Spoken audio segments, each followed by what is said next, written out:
You're watching JCT TV. This is Bible study for the 21st century.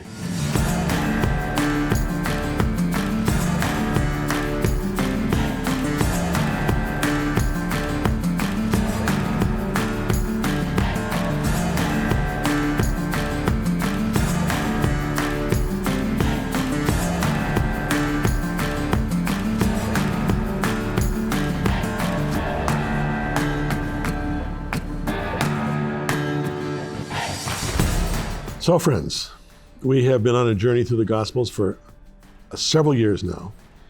And we finished John last program, and we are now picking it up right at the beginning, all over again. All I want to do on television is Jesus, the Gospels, Matthew, Mark, Luke, Acts, and John. Acts because it's volume 2 of Luke. You know, the book of Revelation says the testimony of Jesus is the spirit of prophecy. I believe that. It's all about Jesus. I don't want to do anything other than that, and we'll start right after this break.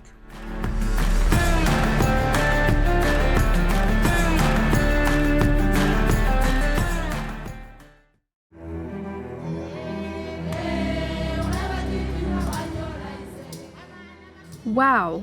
Working for Orphans and Widows has been caring for orphans and widows in Africa and India for over 20 years. Key to its vision is partnership with local champions who engage hundreds of church-based volunteers in home-based care. Care for the sick and the dying in their own humble homes. They are defenseless and afflicted. They are the least of these that Jesus would have us love and care for. Our partnered champions are based in South Africa, Zambia, Malawi, and India. They provide faithful, accountable, and godly care for thousands. Together with WOW, they truly are the hands and feet of Jesus to the sick and the dying. Founder and president Jim Cantelon has been committed to both teaching the gospel via Jim Cantelon Today TV and practicing the gospel through WOW. WOW is a proven ministry. We are grateful for your support. Call, write, or log on to wowmission.com and be inspired.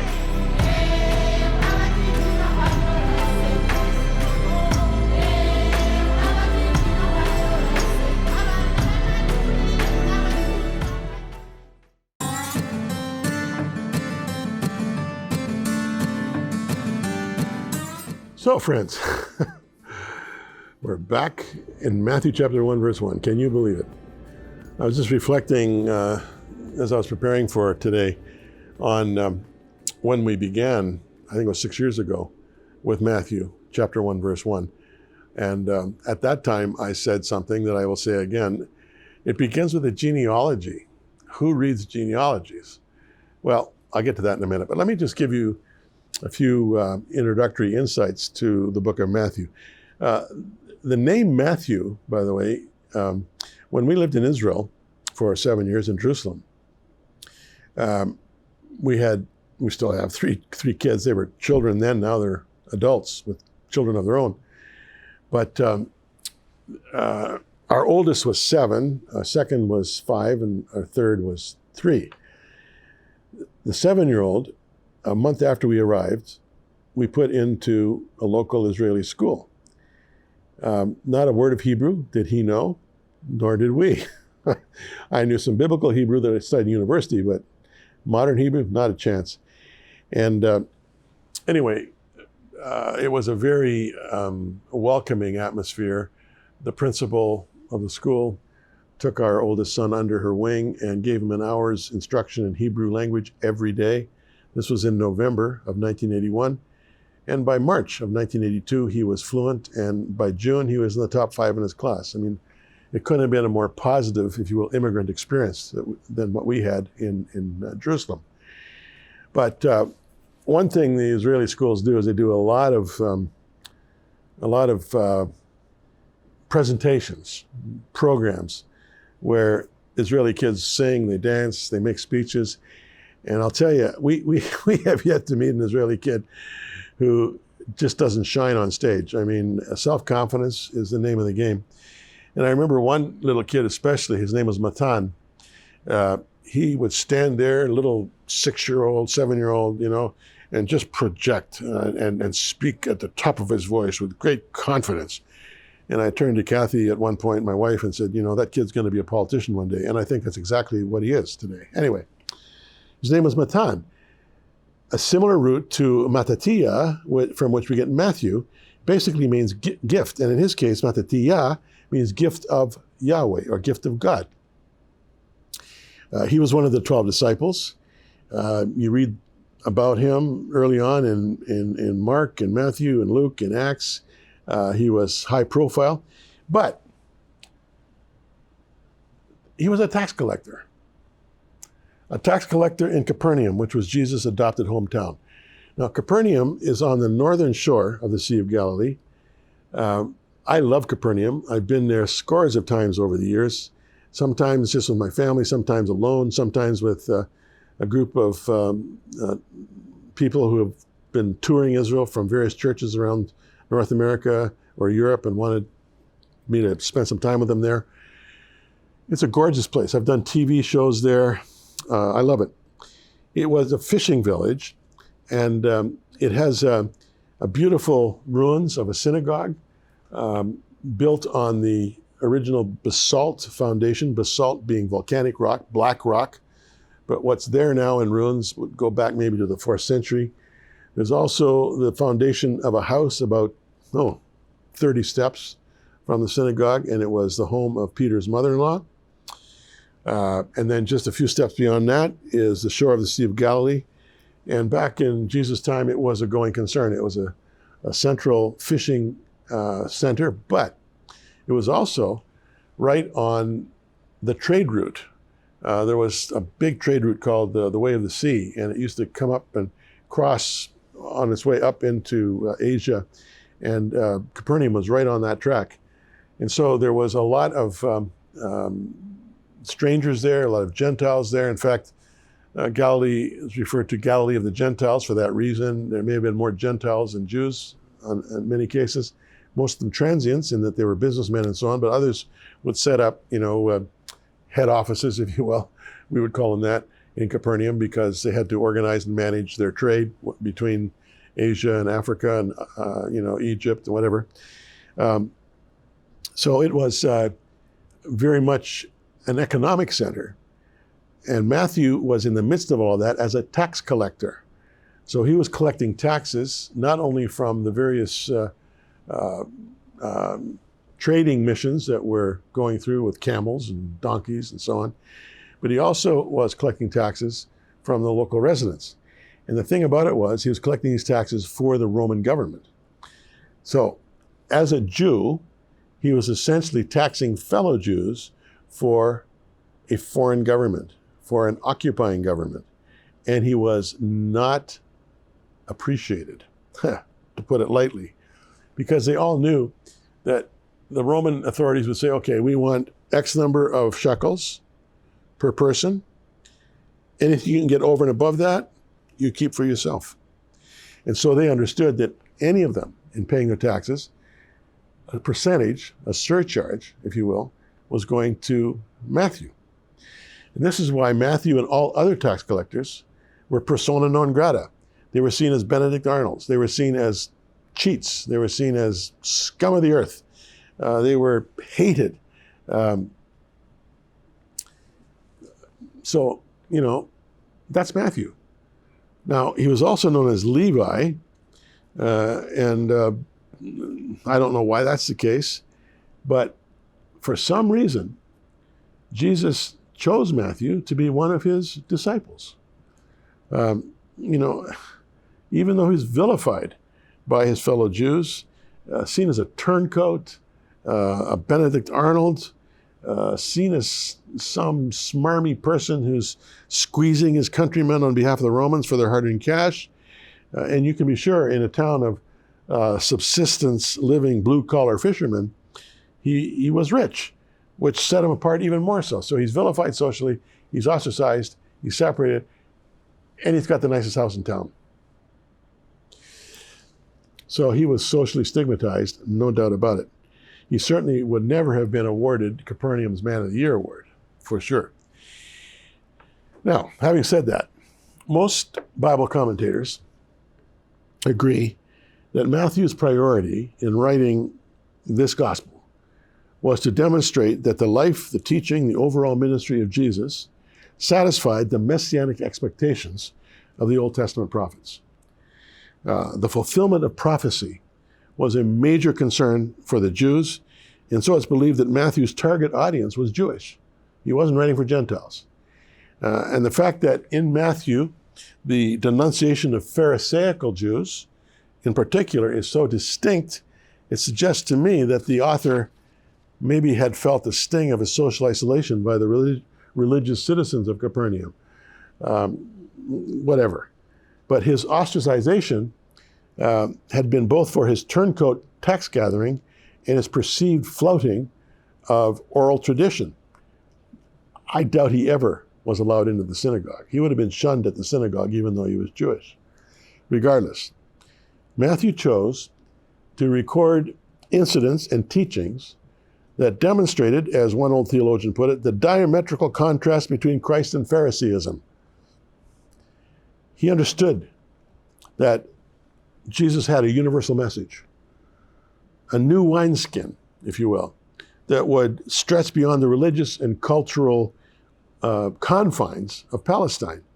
The anger of the Pharisees, their fulminating frustration, taking offense at Jesus' words, were some of the first stretch marks, if you will, of that new wineskin that would culminate in crucifixion in the short term and the gospel reaching the broader world in the long term.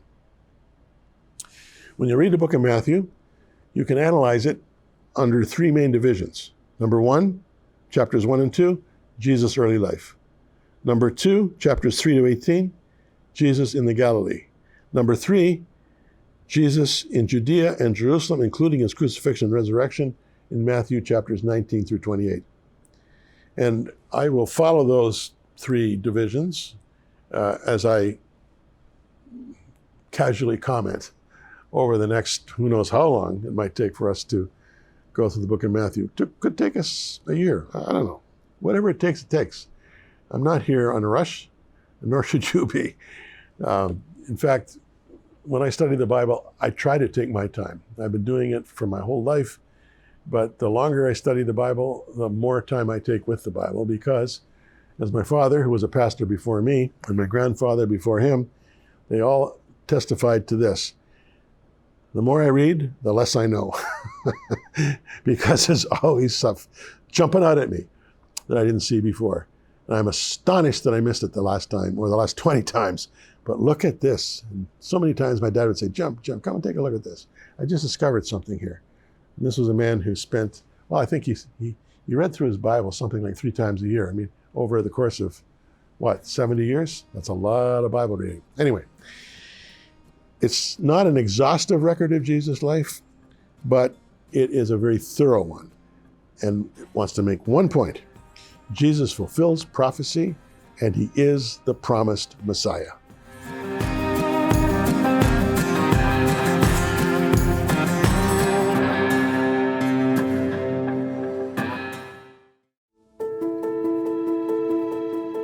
For over 20 years, WOW, working for orphans and widows, has been caring for vulnerable and at-risk women and children hard hit by the HIV and AIDS pandemic in Africa and India. WOW engages with local partner champions and church-based volunteers in the care of the desperately needy. Now, in recent months, we have expanded our reach to Ukraine. Over 8 million refugees have fled the ravages of that war-torn country, mostly women and children, including many orphans. Our partner in East Europe tells us of the busing of Ukrainian orphans through the night to safety. Churches have become refugee centers, opening their buildings to become safe havens in the rescue. And WOW has come alongside. We have begun supporting this rescue work, but there is so much more that we must provide to these heroic churches. They need funding to continue for hundreds of orphans yet to come. We may be only small players, but you can partner with us in the rescue of Ukrainian orphans. WOW is a proven ministry. We are grateful for your support. Call, write, or log on to wowmission.com and be inspired.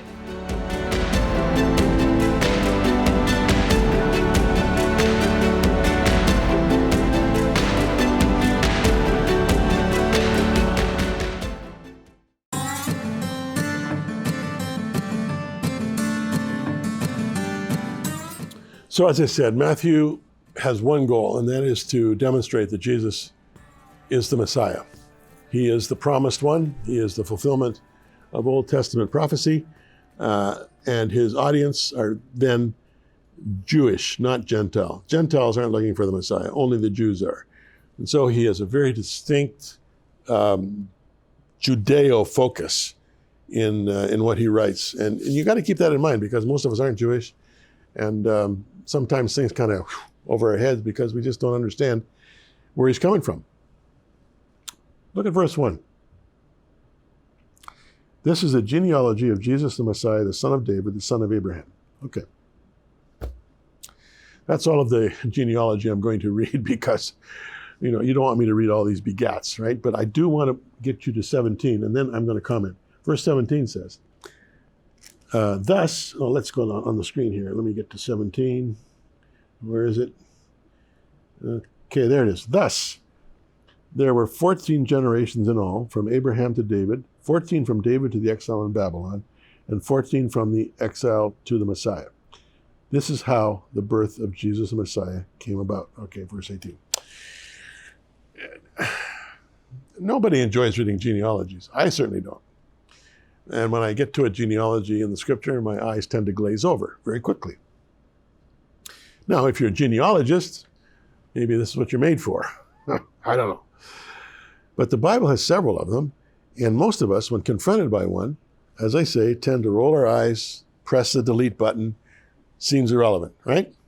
I do that, don't you? But in Jesus' day, genealogies were taken with great seriousness. A genealogy was seen as a pedigree.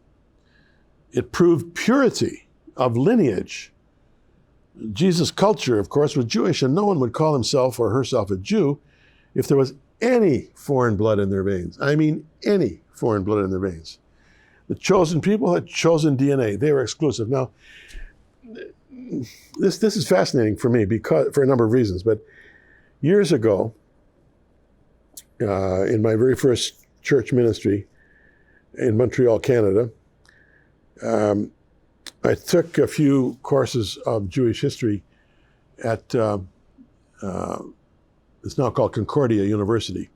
At that time, it was Sir George Williams University. There was a Jewish prof, and I think I was the only Gentile in the class. There were about 40 of us in the class. So you got a Jewish prof, you got Jewish students, and one outlier, one of the unwashed, me. And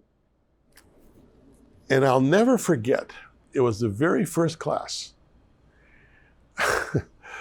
And what I say now, I'm quoting, okay? So if you're angry at me for this, don't be angry at me for this. I'm just quoting a prof at university.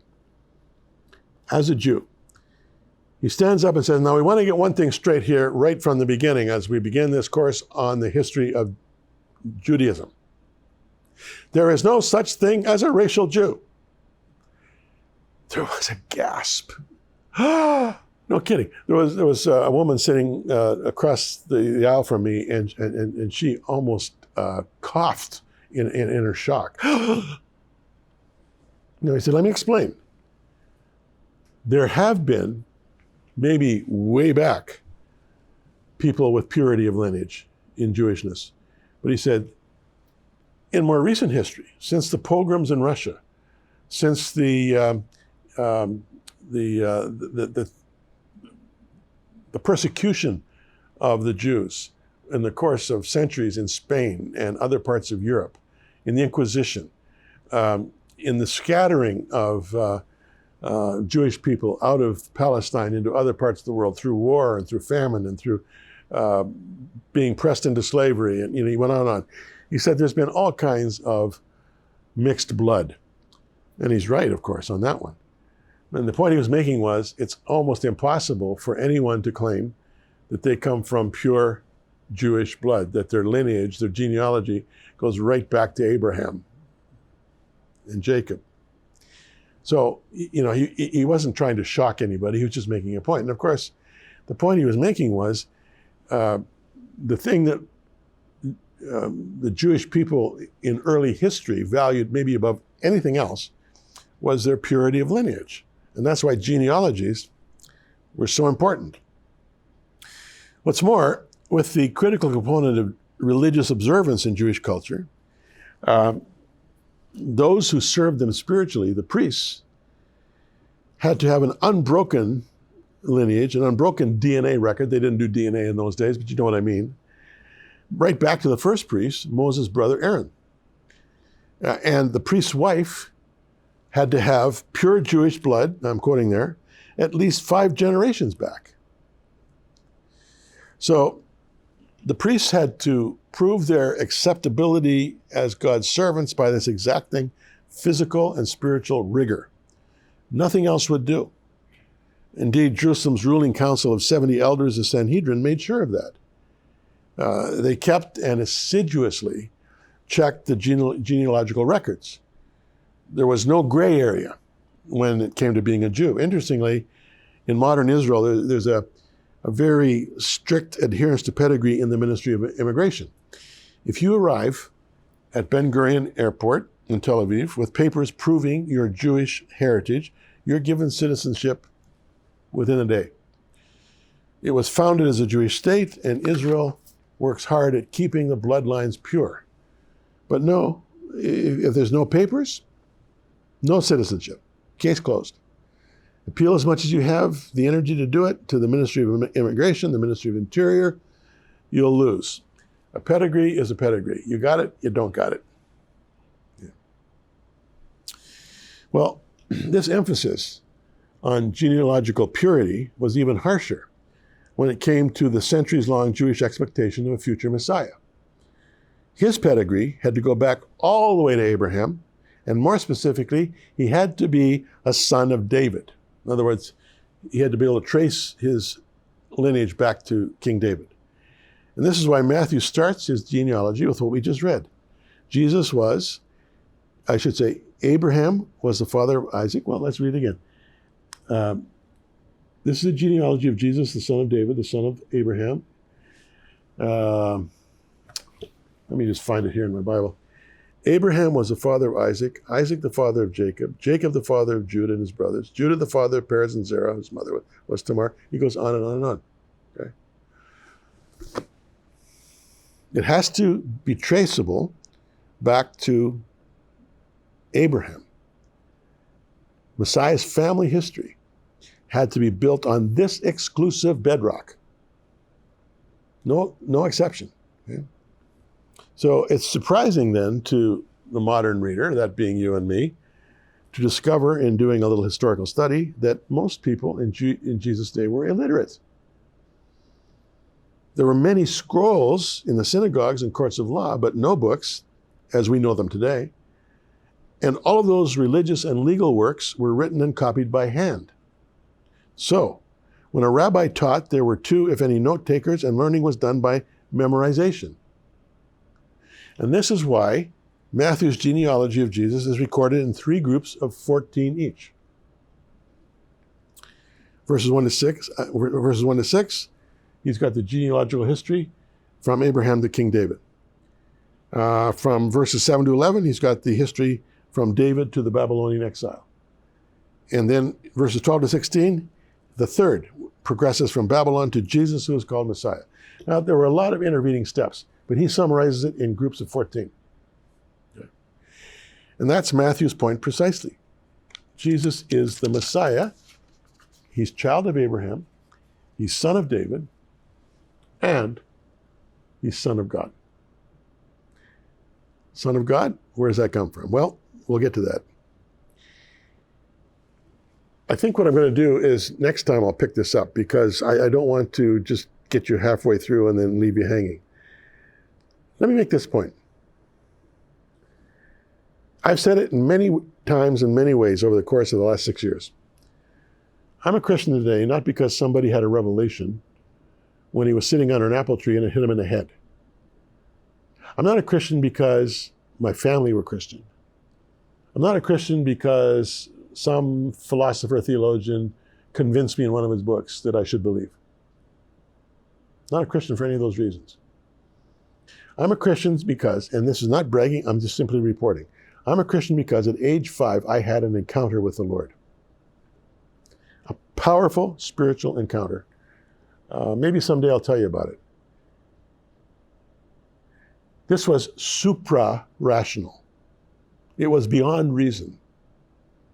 I wasn't crazy. I wasn't mentally ill. I wasn't physically or sexually abused. I was very, very happy and very secure in the love of my parents. I wasn't hypnotized. I wasn't coerced. But at a moment when I didn't expect, the Lord himself so impacted me with his love that I confessed myself as his son.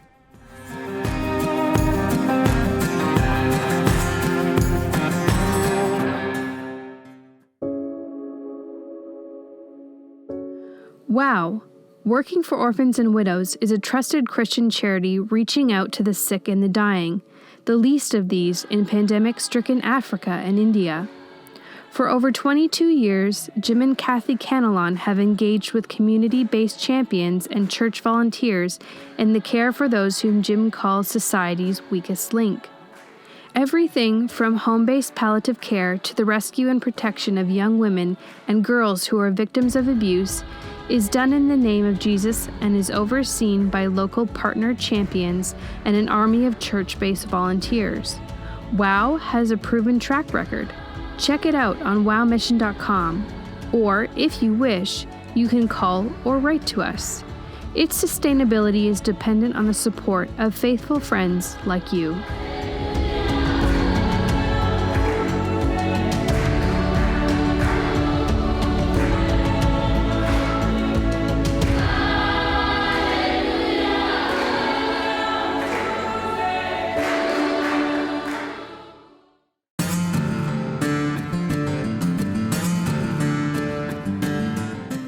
So just further to what I was just saying, friends, Jesus said, nobody comes except the Father draw him.